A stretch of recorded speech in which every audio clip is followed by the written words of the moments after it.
We are many.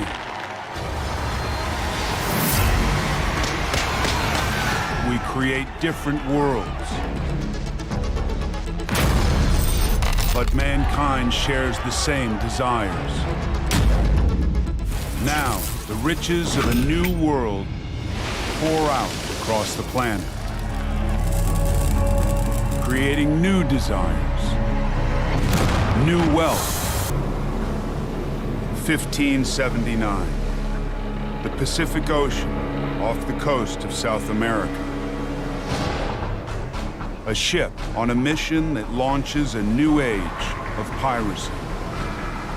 Small, fast, armed with 18 cannons. At the helm, an Englishman, Francis Drake. Farmer's son, fearless navigator, and the most successful pirate in history.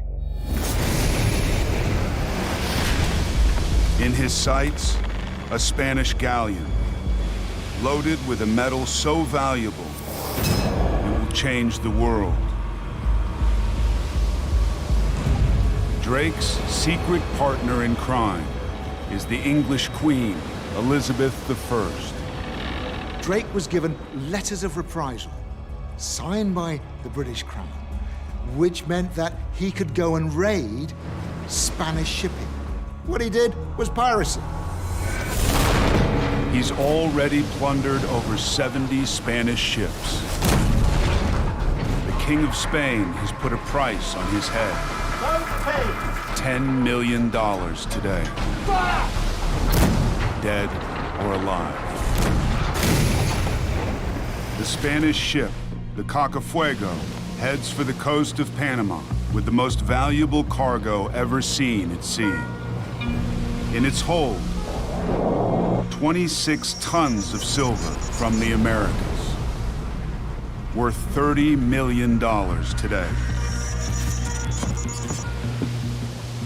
Barrels thrown off the stern slowed Drake's ship down. So he was gaining on her very slowly, very slightly, imperceptibly, and not looking like a foreign threat. And why would they expect one? There were no foreign ships in the Pacific. Disguised as a harmless Spanish merchant, Drake's ship has been chasing the Cacafuego for 14 days. Nothing works better than deception. If you can do the unexpected, if you can set up your enemy so they think one thing while you do another thing, you're gonna gain an advantage on the battlefield. But Drake can't risk an all-out attack. Instead of going to flat-out war with another vessel where he takes the chance of sinking that vessel or having his vessel sank, he wants to get as close as possible so that he can seize that vessel whole.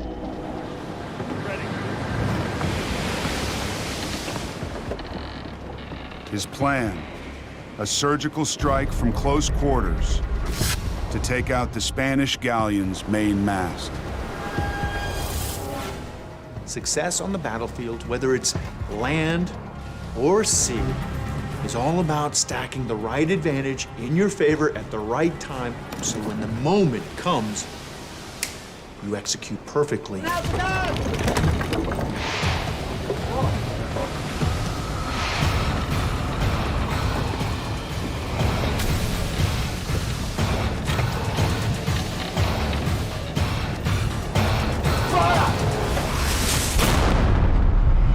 Two cannonballs chained together.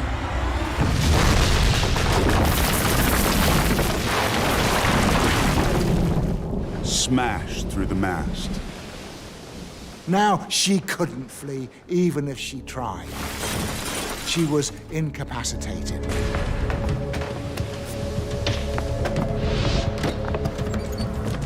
The richest pirate haul the world had ever seen. Enough to pay off England's entire national debt and fund its government for a year. American silver, the key to a new global economy that transforms lives in every corner of the planet. In 50 years, the Spanish and Portuguese have carved out vast new empires in the New World. From New Mexico in the north to Argentina in the south. And high in the Andes in South America.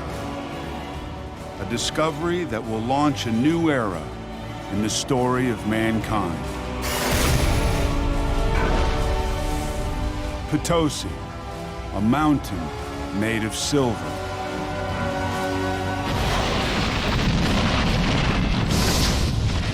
Formed when continental plates collide 170 million years ago, the Andes are the richest source of silver in the world. Magma from the Earth's crust pushes rich silver veins towards the surface, creating in Potosi silver veins up to 12 feet thick. In the next 300 years, Potosi will supply 80% of all the silver in the world. We put a great value on that which is rare. You can take silver and break it up into small bits so that they become a standard value currency. And with that, you can purchase and you can trade with other societies, and it's going to increase the wealth of the entire world. But within 20 years, the richest silver ore is mined out, leaving Spanish engineers with a problem. The remaining ore is too low grade for the silver to be extracted using heat.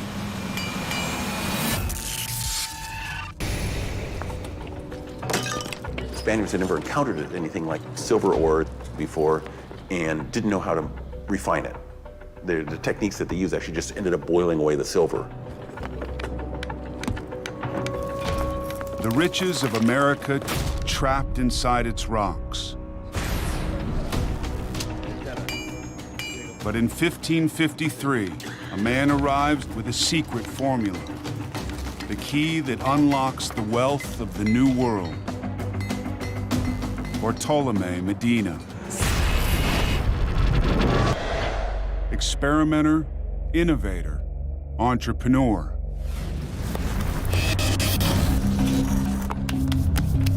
A textiles trader from Spain, he's traveled 5,000 miles to make his fortune.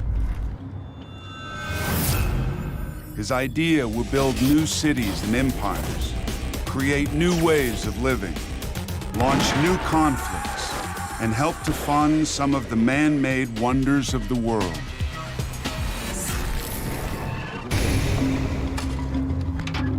Mercurio. A chemical formula for extracting silver using mercury.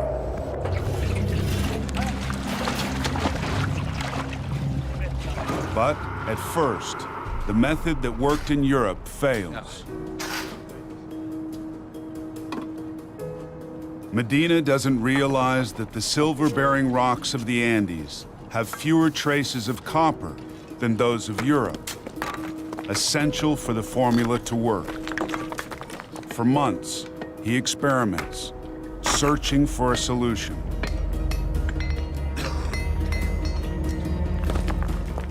I've suffered mental anguish. I begged Our Lady to enlighten and guide me so that I might be successful.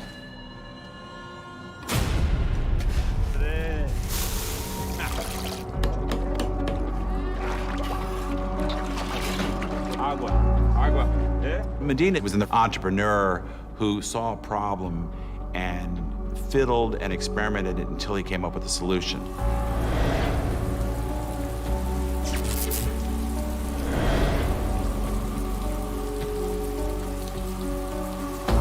Finally, a breakthrough.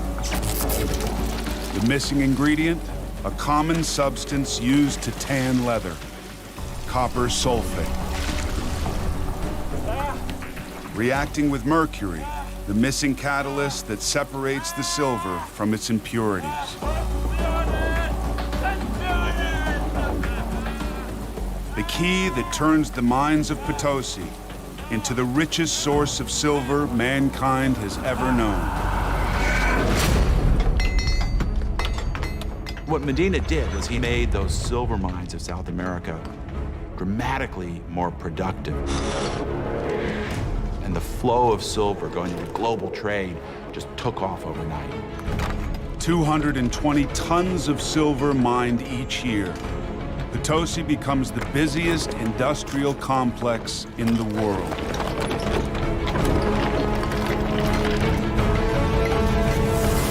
In each year, in 3 giant furnaces, the Spanish mint 2.5 million silver coins. Pesos de ocho, pieces of 8, the world's first universal currency. Silver becomes the key to mankind's prosperity. These Spanish coins are seen everywhere in the world. They unite the world in a web of commerce. A single coin worth the equivalent of $80 today. Legal tender in the USA until 1857. The scroll and pillars of the Spanish royal crest inspires one of the world's most potent symbols, the dollar sign. The result is extraordinary. The entire world's economy is affected as this silver just explodes out of the Americas, crosses the Pacific, crosses into Europe, and there's an enormous burst of prosperity. This is the true beginning of globalization. Spanish fleets ship 50,000 tons of silver out of the Americas, creating a new Atlantic trade.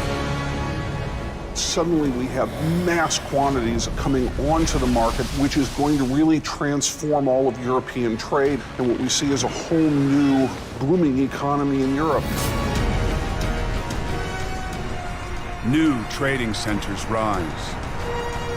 Seville, Lisbon, London, and on the coast of a small new country, the Netherlands, the world's richest and busiest trading city, Amsterdam, a city of new wealth and new desires, about to trigger the world's most extraordinary boom and bust, and gamble its future on a flower, the tulip.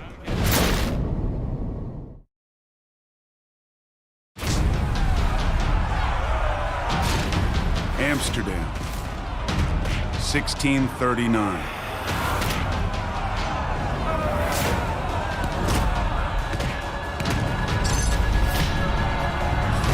A city flush with new money.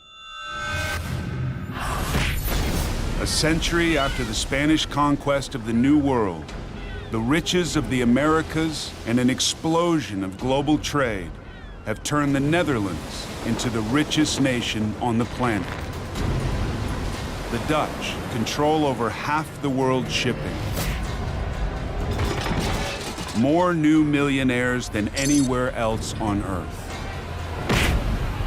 The highest income per head in Europe.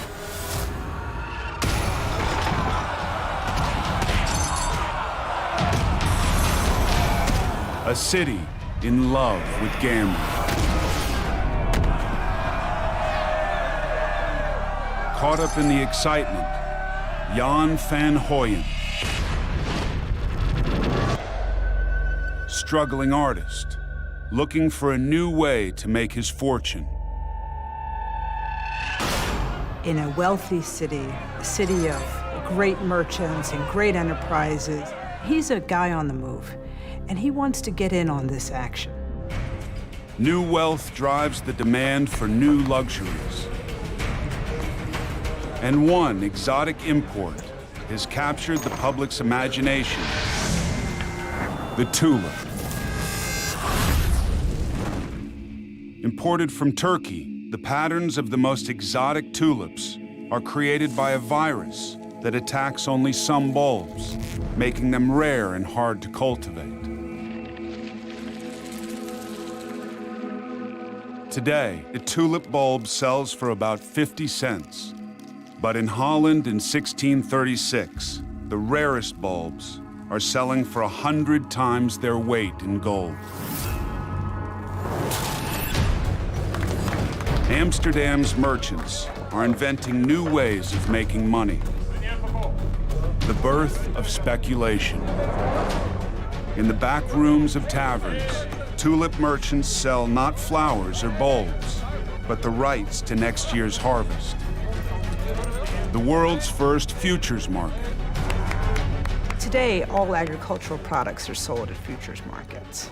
You can buy crops that have not been harvested yet. Similarly, tulips were bought in advance of their delivery date. In 1 month in November 1636, the price of tulip shares has quadrupled. Van Hoyen sees an opportunity. Until now, if you weren't nobility or you weren't a great merchant, you weren't wealthy. But here's a chance for the common people to become wealthy.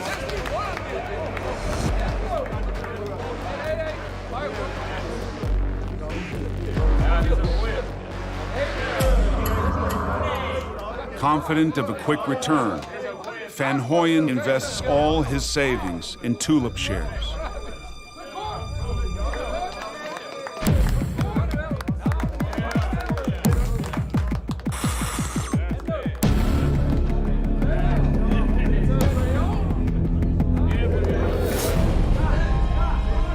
By the beginning of December, the price of tulip bulbs reaches 10 times their price a month before. A bubble has started to inflate. By December 12th, the price doubles again. At an auction in nearby Leiden, the 7 penniless orphans of an innkeeper pin their hopes for the future on their dead father's small collection of tulip bulbs.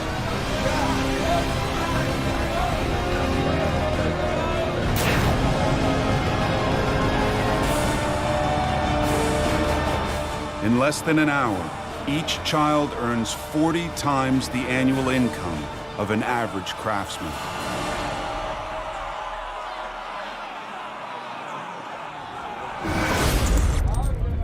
Tulips turn orphans into millionaires. And the price continues to rise. Holland is gripped by tulip mania. If you watch the price of tulips go up and up and up, you start to think you're a fool if you don't get on that escalator and ride it up. 3 days later, Van Hoyen, like many others, buys more tulip shares. You may well know that a tulip is only worth a tulip and not worth a fortune. But if other people think it's worth a fortune, then you'll make a lot of money. By January 1637, the price has doubled again.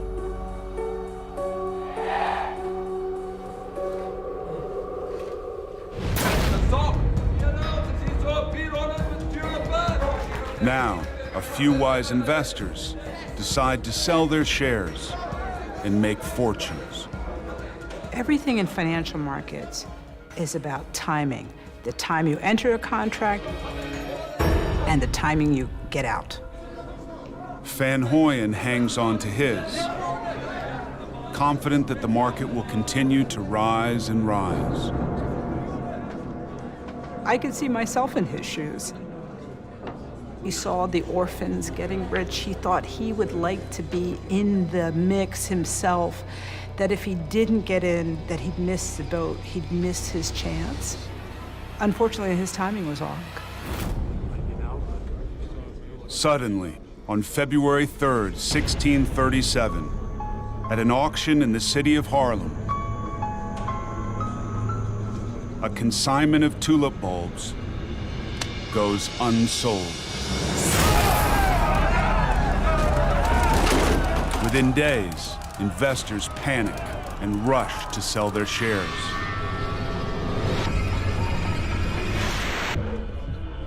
But there are no buyers. Prices crash. Tulips once sold for 5,000 guilders, now worthless. From boom to bust. And Dutch investors discover a truth that mankind is still learning today. That the value of investments can go down as well as up. Booms and busts have been with us since trade has been with us. But what's special about tulip mania is the fact that people like Van Goyen, non-specialists, non-traders, are not qualified to understand the value of the bulb. They're getting involved in this trade. And frankly, they're not in a position to absorb the risk. Van Goyen is ruined.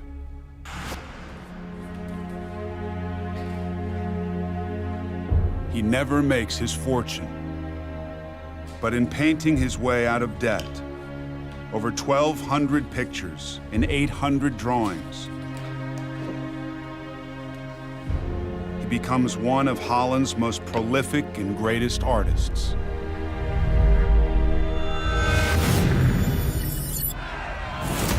New wealth transforms society in Europe with new desires and new temptations, leading one group of religious radicals to reject this world as corrupt and ungodly and set out on a journey that will transform the future of a continent.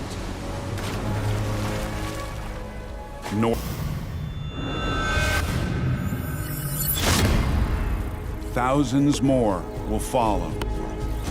Within 100 years, they found great trading cities that rival those of Europe.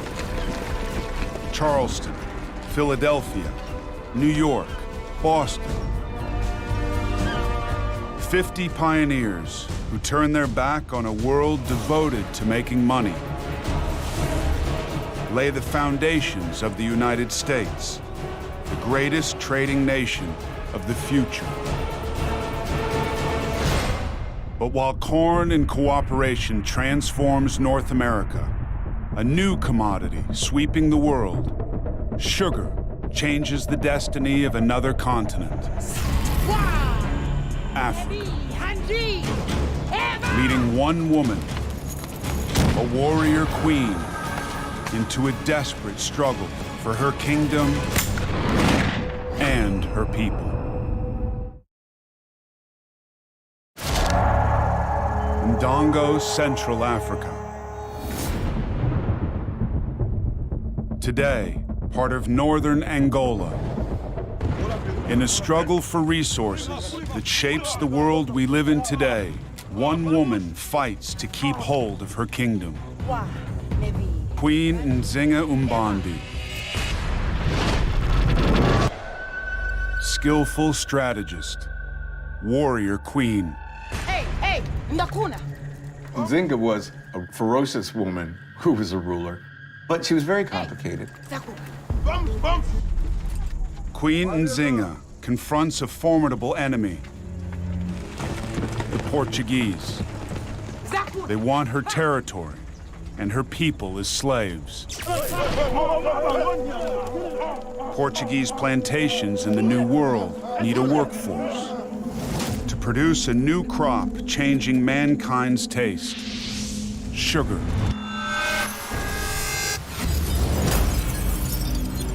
Humans are drawn to sweetness more than any other flavor.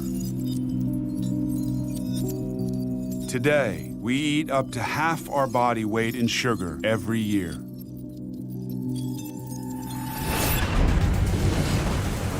In the Americas and Caribbean, the Spanish and Portuguese lay out vast new plantations of sugarcane.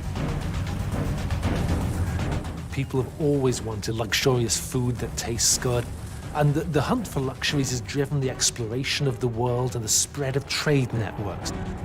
Agriculture on a new industrial scale, driving the demand for labor and a new commodity: human beings. Like many African rulers, Queen Nzinga has been selling captives and prisoners of war to the Portuguese. The African slave trade was a conspiracy, unfortunately, between avaricious Europeans and African elites. Nzinga was a slave trader herself, like many of the monarchs in Africa at that time. But she sold slaves, other Africans, captives in war, to defend herself against the encroachment of the Portuguese. But as the sugar trade expands, so does the demand for more African slaves. Her former trading partners have turned against her.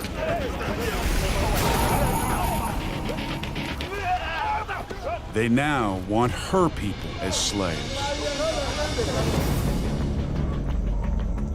In a mountain stronghold, she prepares to defend her kingdom and her people. Against her, not just the Portuguese, but their new African allies. She was up against warlords who were taking advantage of a market for people. They were human traffickers, and they were armed. Hey, hey, hey! With Queen Nzinga, her sisters, Princesses Mukambu and Kafunji. Hey, hey! Hey, hey! Zakuk!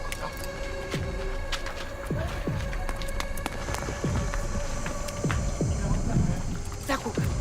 Kindila! Kindila!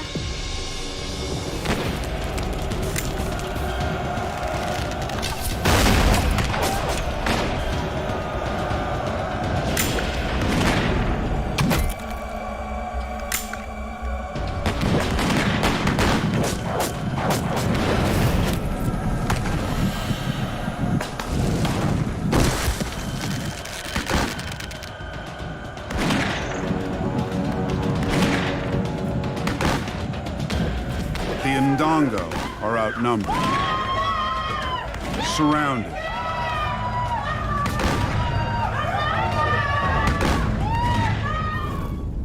Princesses Mukambu and Kafunji enslaved.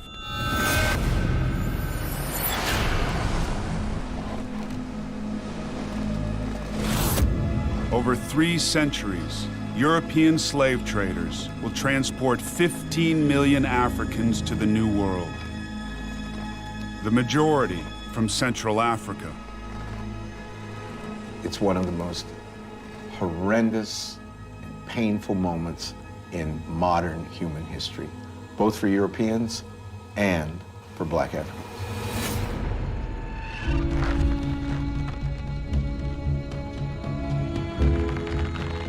But Queen Nzinga herself escapes. For the next 20 years, until her death, she will fight on and negotiate and bargain to keep Ndongo free from Portuguese rule.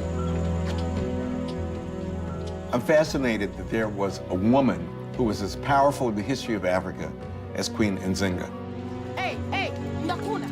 Enormously complicated and enormously brilliant diplomatic figure in African history. 250 years later, slavery will be abolished. And forever free. But mankind's taste for sugar transforms the face and civilization of 2 continents. Today, almost 1/5 of the population of the Americas can trace their roots back to Africa. And while a new world economy transforms lives in Africa, across the globe in India, the riches of the Americas help turn its ruler into the wealthiest man on earth. And help build one of the most epic monuments on the planet.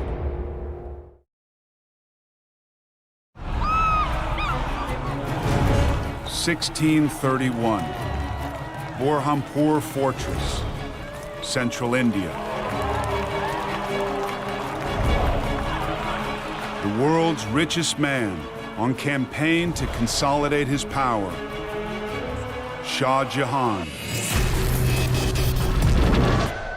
emperor of 100 million people.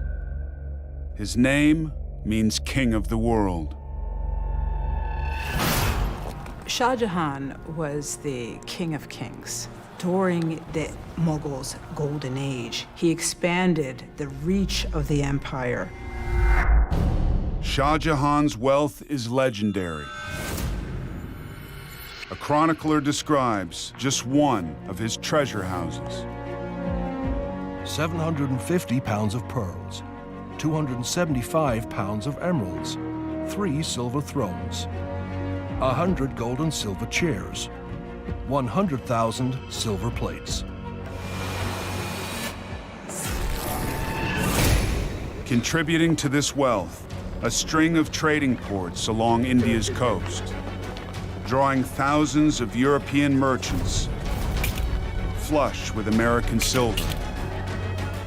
Silver just opened so many doors for them. At long last, they had a trading currency. They had something that the Asians wanted. They could acquire textiles, cotton, silk, spices, pepper, cinnamon, exotic Asian commodities.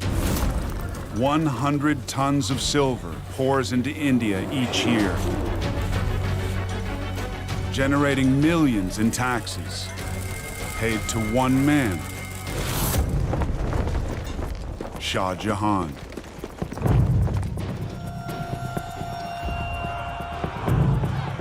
A renegade nobleman, Khan Jahan Lodi has rebelled and been hunted down.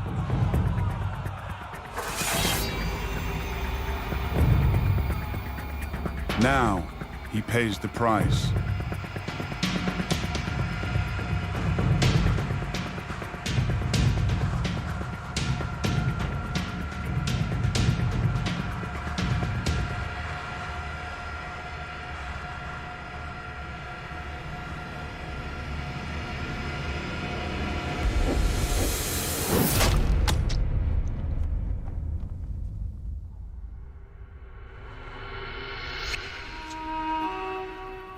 With the emperor on campaign, his favorite wife in labor with their 14th child. Her name, Mumtaz Mahal, the jewel of the palace. He had many, many, many wives, but she was his first among women. His chroniclers praise her as the inspiration behind the throne.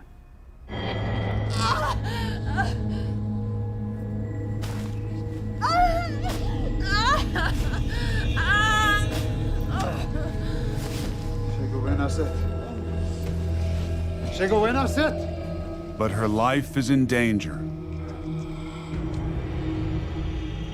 She's losing blood.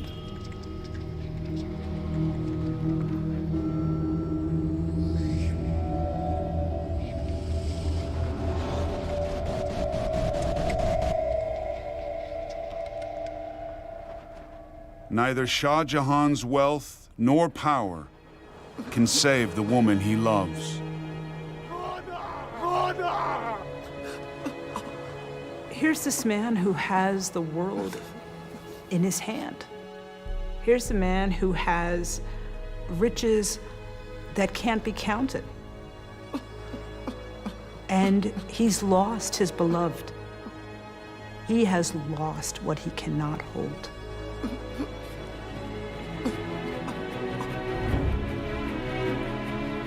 In grief, Shah Jahan commissions a tomb for his beloved wife.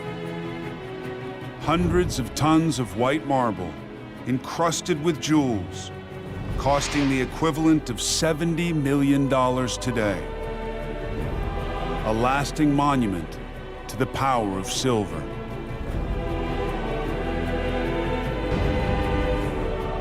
The Taj Mahal.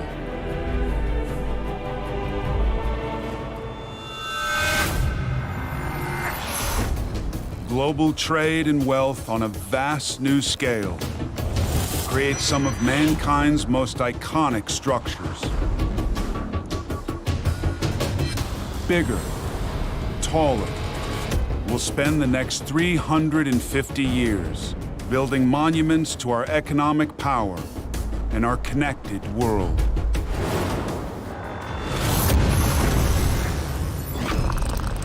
The riches of a new world unlocked. A new global currency launching pirates across oceans. New commodities, new desires, and new conflicts, transforming every continent on the planet. That kind of globalization that we're in now, where bank collapses in Iceland can ripple across the American Midwest, that all begins in the 16th century, and it begins with the creation of this universal currency. Now, pioneers push further into the open spaces of the world. New adventures, discoveries, and an age of revolutions that will launch mankind into the modern world.